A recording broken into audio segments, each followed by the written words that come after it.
He's the chairman of Airbus SE and Warburg Pincus Europe, and he's the deputy chairman of the IONOS group. So René Obermann is really someone who can look at the topics that are so important from very difficult angles, the defense side, the digital side. Mr. Obermann, we are very happy to have you here, happy to have your time, and the floor is yours.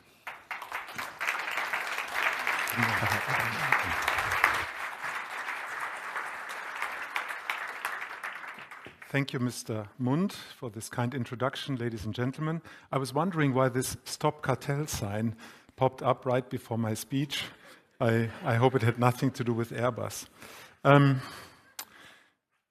Yes, indeed. In my past life at Deutsche Telekom, I also had a number of discussions around the topic here at stake. Maybe something we can discuss later on, how to evolve European telecommunications before the backdrop of antitrust law.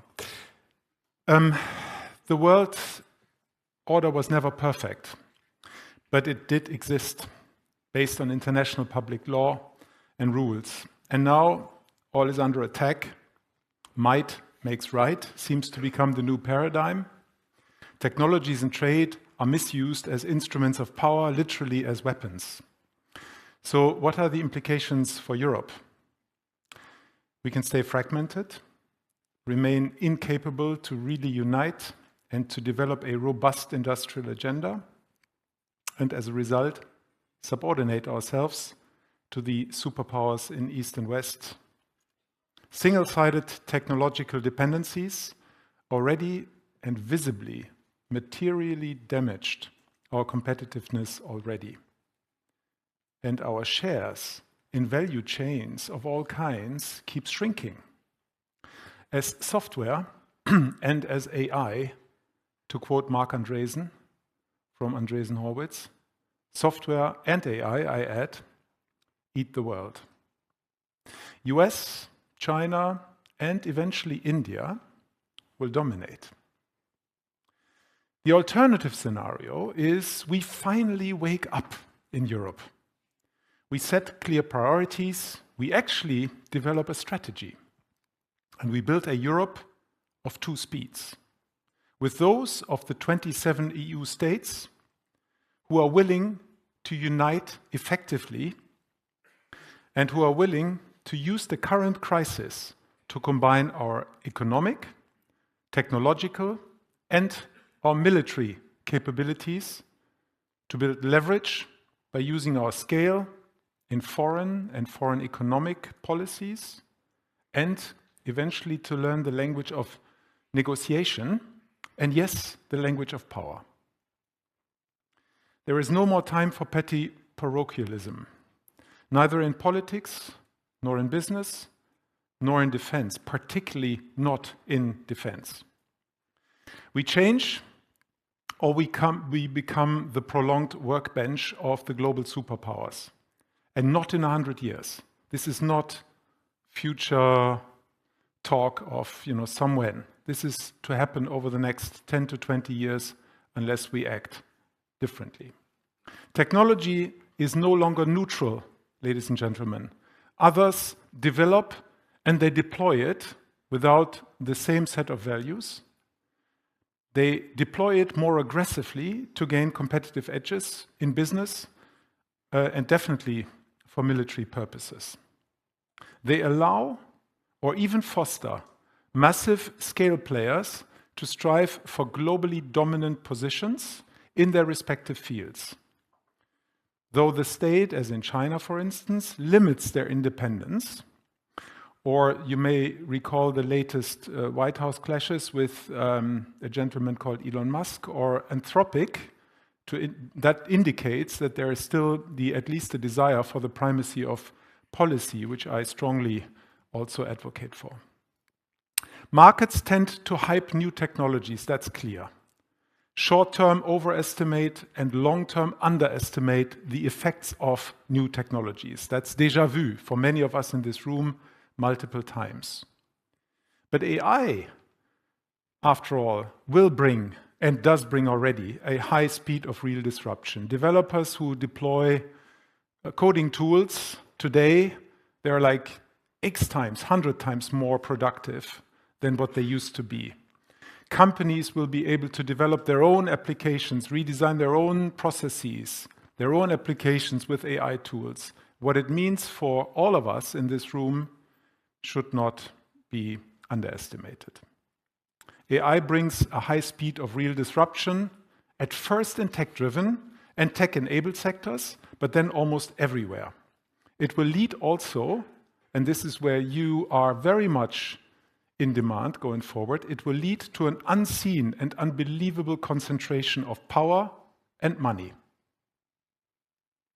Europeans are dependent on a narrow oligopoly of AI giants who invest not in the billions, not in the hundreds of billions, but in the trillions to develop their models in a race to dominate. OpenAI has announced, if I'm not mistaken, more than $1 trillion, $1.4 trillion US dollars over the next years to invest in compute capacity and power to train their models. So that's one thing. But we are also, not only on the AI space, we are also dependent on a few non-European hyperscalers who build and run, hyperscalers in compute, who build and run software and AI compute infrastructures on Earth, terrestrial, or soon in space, who today build data centers of several gigawatt energy consumption. What does that mean? A nuclear power plant has around a 1 gigawatt, 1.2 gigawatt power. These data centers of today and tomorrow have several gigawatt power consumption. Can you imagine how these data centers could be built in Europe? I'm just, making this point because that's an important element of a technological stack on which we will be dependent on other super-powered companies. So, or another example would be the technology bricks for cloud and internet technologies, for telecom networks. For instance, Huawei and ZTE still run around 60% of components for European networks. So all of it means the artery system for our lifeblood. Another European dependency, which I like to stress here particularly, lies in space. For all kinds of civil and military applications and purposes. And until quite recently, unfortunately, Europe had no strategy or little strategy and certainly no big ambition in space. Neither for the exercise, which means rockets and launch pads and capacity to bring stuff into orbit, nor on the satellite technologies themselves, nor on the network services. There was not an agreed and integrated European approach. And today, as a result, ladies and gentlemen, who of you has used Starlink? Nobody. Oh, yes, you have. I'm sure you have, without knowing. We are largely dependent on the Starlink network. There is no capable European equivalent by a long and wide margin. As we could painfully find out, if you may recall, or you may recall at the beginning of the Russian invasion into Ukraine. All of the aforementioned will have massive consequences unless we change fundamentally. But can we catch up? And what would it take? The answer is actually not easy, and I would not be presumptuous to say I have any answer to this other than a few elements. To me, it is about leadership and culture first and foremost. A culture of European ambition, fostering entrepreneurial innovation, and flanked by few and very selective industrial policies. Also flanked by integrated financial markets with more capacity for risk-taking and large-scale long-term investments, i.e. in the high-tech sectors, like in fusion for energy or quantum compute in order to catch up with these large hyperscalers. So, because in the high technologies, there is what Europe still has a chance to grow into and innovate. And it requires tenacity over many years, if not over decades. It is not about a naive strategy to simply try to replicate what already exists and where others have a big time advantage already. So not to replicate with what exists with too little too late. And it's not a good strategy just to pump in money with naive and often wasteful subsidies. Not only does it distort markets, it also is often a waste of taxpayers' money. And I know a few German examples of the last couple of years. As there are always opportunities to innovate, disrupt, or to create scale where it matters and where we have expertise, this would be the right strategy. Most importantly, it would require European leaders, at least those who are willing to unite, to rally behind such an ambitious collective European strategy, and they need to sing from the same textbook as opposed to talk bad at home about Europe. One more word about a culture of ambition and entrepreneurship. Please think about Elon Musk's project for computing in space, for setting up powerful compute infrastructures in low Earth orbit attached to satellites. Whilst we in Europe forever discuss how to bring up a few hundred satellites into orbit, the name of the program is IRIS², it's a discussion forever, and it's far too complex specified. Whilst we do this, or whilst we intend to build pure national constellations in some countries who have a lot of money at the moment, he got nearly 10,000 satellites up with Starlink already to more or less provide the most powerful low Earth orbit constellation on which we, in the Western world, pretty much depend. The US had 140-some launches into space in 24. China like 68, India 20-some, and Europe? Hello? 3.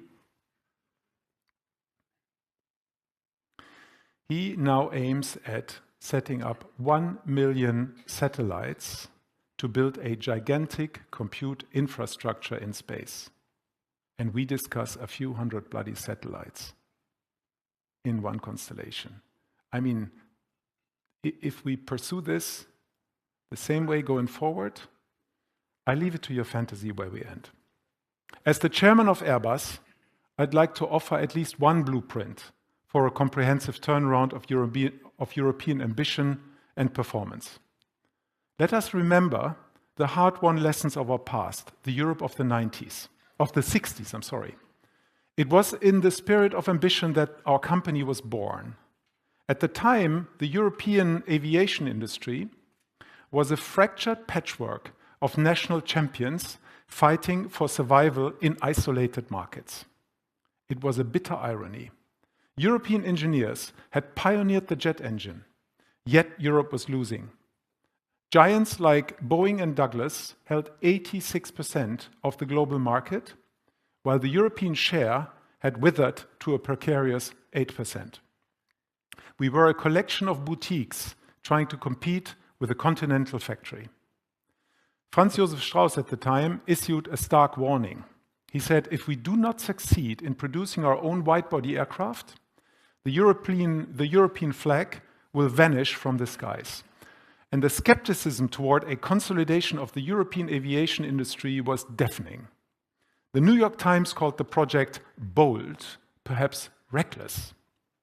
And when we launched the A300 project at the 1969 Paris Air Show, we had exactly 0 firm orders.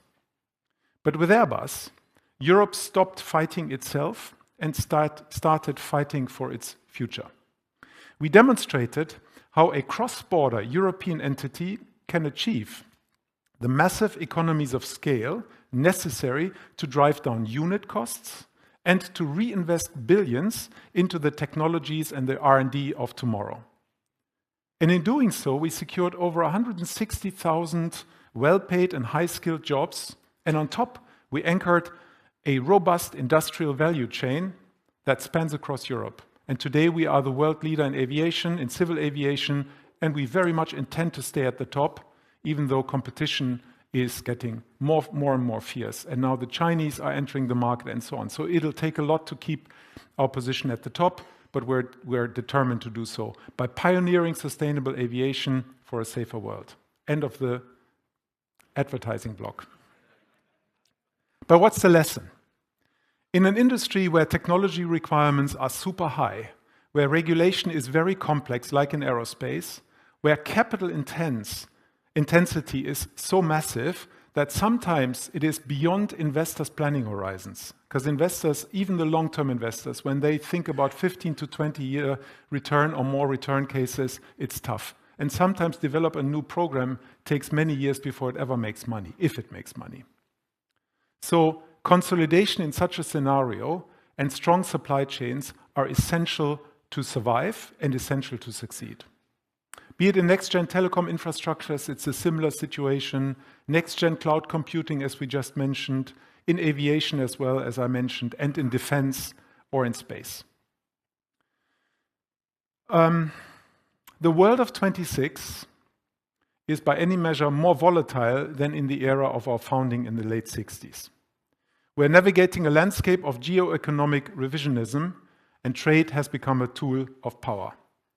No European nation can stand alone in this multipolar world. And for too long, we have struggled to define European geopolitical priorities, technological and industrial ambitions, especially in defense and space. And while we hesitated, others acted. The US is spending approximately $920 billion annually on defense. With a strict Buy American policy and a unified procurement system, capital stays at home. Europe is currently spending 563 million, roughly, billion collectively. Whilst this could be a great advancement in order to create more resilience for Europe, it only does if the money gets spent wisely. But in the past, it was much less. And traditionally, 2/3 of the much less went to non-European suppliers. And on top, the procurement model was super slow, it was risk-averse, and bureaucratic. Hence, the European defense sector, and this is us to blame, not policy or you, this is us. Our sector morphed into the same character. Slow, risk-averse, and bureaucratic, until recently, until a few years ago. But yet, even today, there's a lot of money in the system, and far too little of these massive budgets in Europe get spent into defense tech and innovation. And this is missing a big opportunity of the spillover effects into the civil sector. I want to be very clear up front. I believe in open trade and competition. I'm an entrepreneur by background. I've started my own business and we competed and disrupted. I'm not a protectionist, nor am I anti-American. But by the same token, I love Europe. And I believe Europe has to overcome fragmentation in this new, fairly dangerous global disorder. And particularly that applies to defense. When the US invests $100 in US-based innovation and production, Europe invests less than a fifth in Europe. And on top, the money is partly wasted on a plethora of fragmented systems and standards, as we still have deep defense nationalism with manifold particular interests. That, in my view, is scandalous, and that must not be tolerated forever. But it requires bottom-up industry initiatives to cooperate, and it requires top-down policy making to change. At China's victory parade last year, it wasn't the rolling tanks that made the headlines. It was the highly digitized weapon systems on display. China intends to leverage emerging technologies and systems of systems for battlefield advantage, i.e. modern machinery, robotization, advanced cyber networks, as well as the application of AI. And Europe, by contrast, is still struggling to break out of national silos, fighting to build the next generation systems that modern warfare demands and that only unified cross-border players can have the capacity to develop. And not to forget the primary threat, Russia. Putin has launched a war-first economy, leveraging a centralized industrial base, He's producing low-cost hardware and to quantities that far exceeds Russia's need in Ukraine. By next year, he'll have 1.5 million soldiers under arms. Russia operates with mass, as you know, of men and material, with brutality, but increasingly also with technology innovation as visible in Ukraine. The Kremlin has one purpose: to test the collective defense of the West. And most experts I speak to believe if we cannot deter credibly, they might strike. Sovereignty in space is part of it. Space has become a crucial factor of war. The situation in Europe in space is in many respects similar to tech. We are dependent to a degree intolerable, as I mentioned before. The European space industry is currently suffering from massive fragmentation and stifling investments. While the US operates with 4 times the budget and disruptors like SpaceX dominate the market, Europe is losing ground in critical areas like satellite communications and security. The European space sector holds a vast strategic importance, but it lacks the scale and consolidation needed to compete globally. The major European space players are all reporting negative commercial impacts, with Airbus alone recording over 1.6 billion in charges lately related to space programs.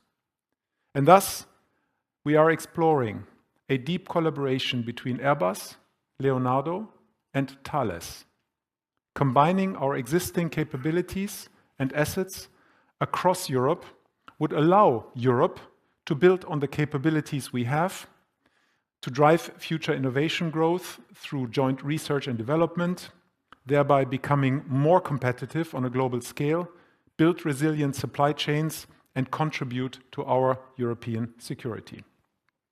Obviously, I can't talk more about the case as such, but I would like to thank the Commission for its hard work on the case. So what role can antitrust play in a world that has fundamentally changed? Maintaining a solid competition framework is an important part of our European rule-based order and a key factor of innovation and economic performance for our companies. Currently, however, European antitrust policy is primarily calibrated for our internal market, though. While internal competition is definitely important, it is critical that we account for the competitive pressures from global giants, competitors often heavily subsidized, ready to swallow our industries and dismantle our capacity to act. We must develop an even more dynamic understanding of global markets and how competition dynamics also interact with other key objectives such as innovation or resilience. I echo Draghi's report and his call in his report and welcome the ongoing Commission initiative to review the merger regulation guidelines as it had been discussed earlier. When a merger allows companies to pool resources, cover massive fixed costs and risks, and achieve the scale necessary to invest, innovate and compete globally, it can be a net gain for every European nation. And it is about more than just economic growth. It is about more than that. It is about a deep fundamental responsibility. Specifically in defense and space, we are talking about public money. When we fail to spend the billions and billions effectively, when we fail to respect the taxpayer, the cost is higher than a wasted budget. We damage our political institutions. We erode the trust that serves as the bedrock of our democracy. We risk losing the public mandate for our own safety efforts. Our license to operate, and this is industry as much as policymaking, as much as regulators. We all need to, think about our respective responsibilities in this context. Our license to operate comes with a duty to deliver value, resilience, and security back to the people who fund it. We must look beyond traditional vertical integration. Companies must learn to share, collaborate, and integrate within a true European ecosystem.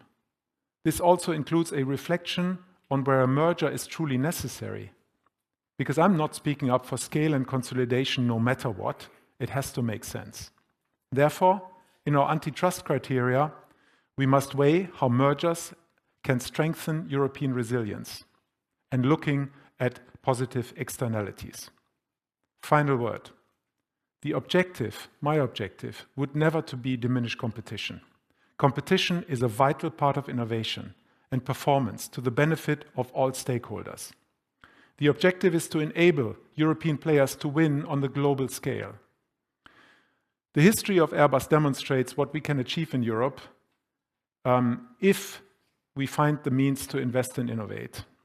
Let us develop an ambitious strategy for Europe, and when future generations look at the stars, hopefully they also see a European flag. Many thanks.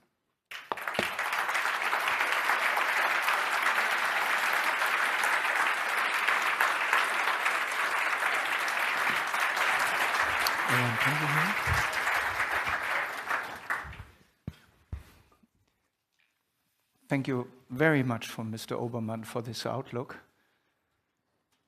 I'm not sure if it was encouraging or dystopian. It was dystopian and discouraging. Just two very quick questions. Encouraging. I know.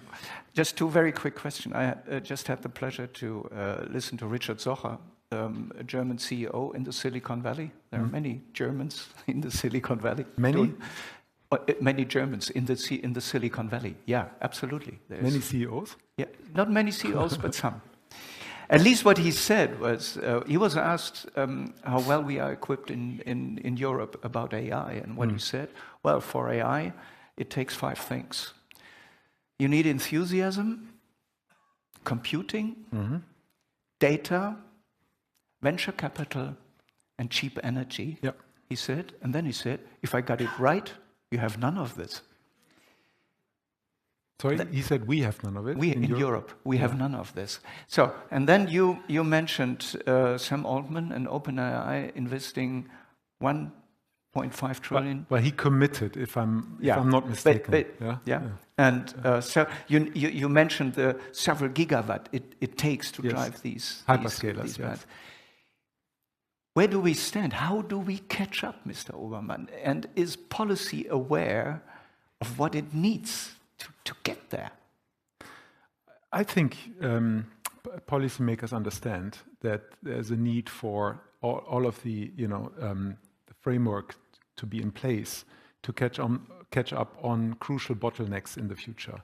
And the only thing which I don't think will work is to replicate what's already there. You know, if we now try to develop our own LLMs, like OpenAI or Anthropic or Google, I think we might fail. But if we use our strength where we are established and well positioned in so many different industries, we have so much specific expertise, and we focus on the small data models, for instance, with and train the models with the data we have, for instance, in laser technology or in machinery or in in the healthcare sector or so on and so on.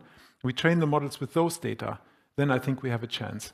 And for these smaller models, you don't necessarily need massive gigafactories, because honestly and realistically, I can't see us in the next couple of years create environments where we can build 2 or 3 gigawatt data centers. We can't even agree on one single nuclear power plant. So let's be realistic. We have to do what is possible and then evolve it and take it from there. Okay. One last question, maybe that is driving me very much. We see more and more how states become dependent from the private sector. I believe to see that especially in the United States. You mentioned Starlink. Starlink is operated by Elon Musk, but the US state already depends heavily on Starlink. A second company that is of utmost importance for the United States already, if I got it right, is Palantir, which some describe as the operating system of the US government. I mean, this is a new form of dependency that August Hayek wasn't aware of yet. I mean, this is something very new which came along with the technological development. How do we deal with that? Because this is not a realm for competition policy. That is really a new question that emerges here. And how can it be that Elon Musk is directing the satellites in order to help some countries or not to help some countries? No, to be honest, I totally agree with your observation.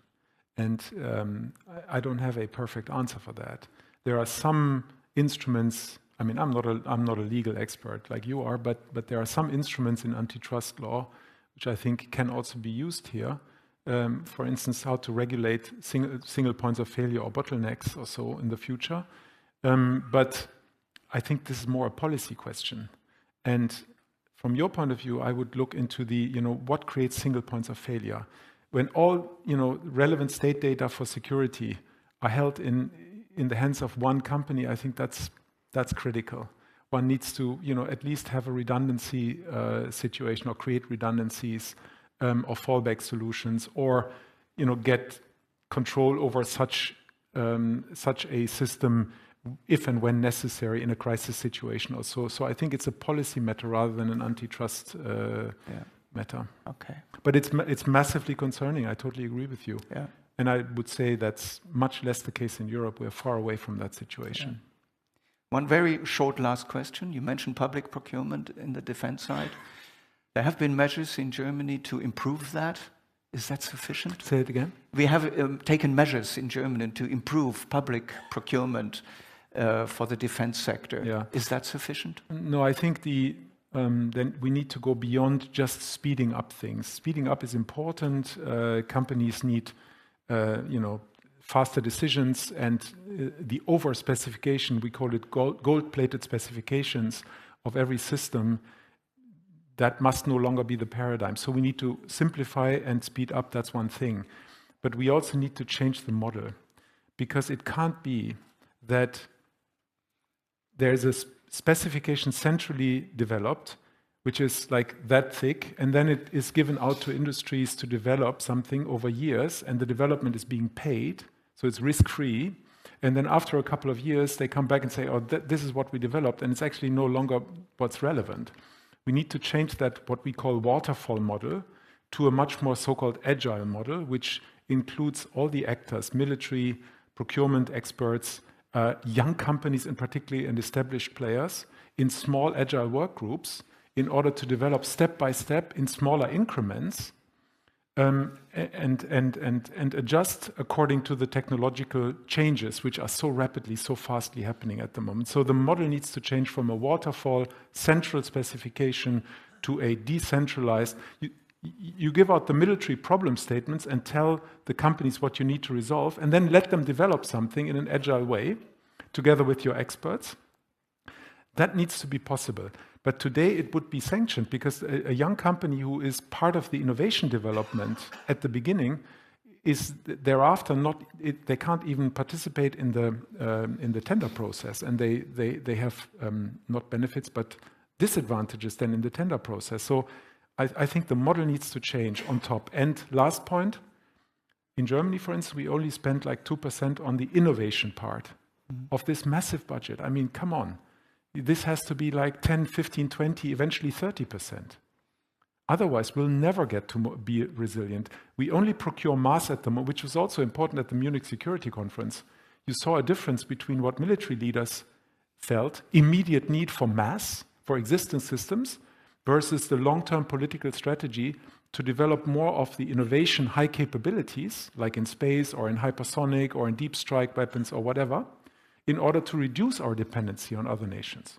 Sorry, long story, but it's a complex topic. Yeah.